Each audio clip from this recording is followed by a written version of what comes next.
Libby, if you get crossways of me and you'll think 1,000 of brick have fell on you. John Wayne was, for much of the 20th century, the living embodiment of the American dream, a giant of cinema who projected strength, rugged individualism, and a sense of unyielding patriotism. He was the man who faced down the frontier, the man who led the cavalry charge, and the man who, in the eyes of many, was the consummate American hero. His towering presence on the screen stretched across decades, from the silent era of the 1920s through to the American New Wave. He became more than an actor. He was a symbol, an ideal, and for some, a way of life. Yet, with the passing of time, what was once considered uncomplicated is now dissected with a finer blade. The contradictions within Wayne's legacy loom large, especially in the unforgiving glare of modern scrutiny. His portrayal of masculinity was irresistible to many. It held a seductive appeal for a generation that saw in him the values of self-reliance and moral clarity. In Stagecoach, The Searchers, and True Grit, Wayne did more than act. He inhabited a role, a persona that aligned with the mythic vision of America. The tall, steely-eyed figure who faced danger without flinching, who solved problems through sheer will and force, was the man America wanted to be. But behind this persona was a more complicated reality, one that has increasingly come to overshadow the iconography of the man himself. Every man and woman or child I've ever known, met, seen, or heard of wants one thing more than anything else in the world. That one thing is tomorrow. Tomorrow, that's the only thing any of us have going for us. Born Marion Morrison in Winterset, Iowa, Wayne's journey to stardom was not without struggle, and that struggle perhaps contributed to the intensity of his beliefs. He came to define a brand of American masculinity that was as unapologetic as it was dominant. His films often reinforced the idea of American exceptionalism, casting him as the defender of civilization against a savage wilderness.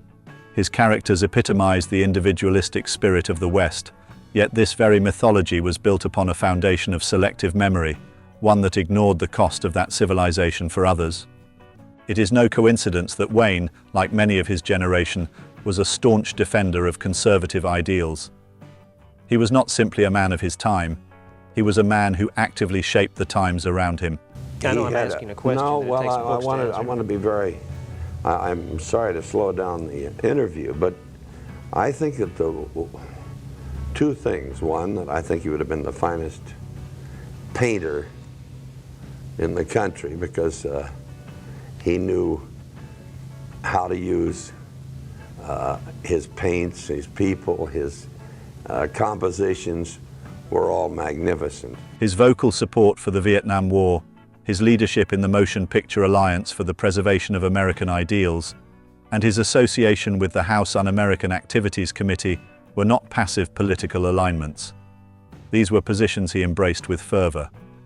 For Wayne, the world was divided into those who upheld the values of American freedom and those who sought to destroy them, a binary view that found expression not just in his films but in his life off-screen. And yet, there is a darker, more unsettling side to Wayne's legacy that cannot be brushed aside, no matter how compelling his screen presence may have been. The 1971 Playboy interview, in which Wayne revealed his thoughts on race relations and social issues, presents an image of a man deeply entrenched in views that today would rightly be seen as abhorrent. His comments about white supremacy, about the supposed selfishness of Native Americans who kept the land for themselves, and his derogatory remarks about the characters in Midnight Cowboy expose a man whose worldview was as blinkered as it was vehement. In that moment, the heroic facade of John Wayne crumbled, revealing a figure out of step with the changing world around him. When are you going to stop telling people what to do? The comments were not isolated incidents. They were a reflection of beliefs that Wayne had long held, but which had been given less attention when he was at the height of his career. His opposition to the civil rights movement, his dismissal of welfare programs as handouts for the lazy, and his participation in blacklisting during the Red Scare all point to a man who believed fervently in the righteousness of his own worldview, even when it led to the destruction of others' careers or the perpetuation of racial inequality. In the years since, many have attempted to reconcile the art with the artist, to separate the heroic characters Wayne played from the man who espoused such troubling beliefs. but the two are not so easily disentangled. Wayne's films, particularly his westerns, have been re-evaluated not just as products of their time, but as active participants in the mythology of American imperialism. Stagecoach, once hailed as a masterpiece of the genre, now seems woefully one-sided in its depiction of Native Americans as savage obstacles to progress. Wayne's collaboration with directors like John Ford may have produced some of cinema's most iconic works, but they also perpetuated a vision of history that was far from balanced. Look over at me and say, let's do it again.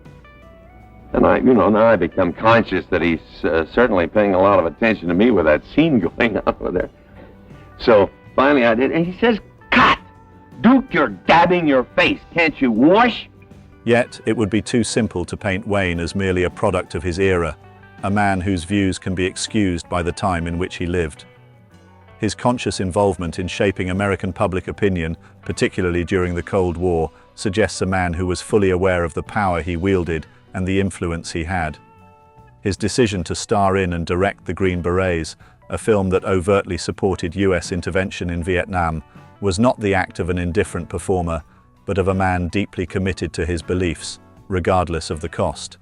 He was, in every sense, a political actor, on and off the screen. As we look back on Wayne's legacy, we are left with a profound dilemma.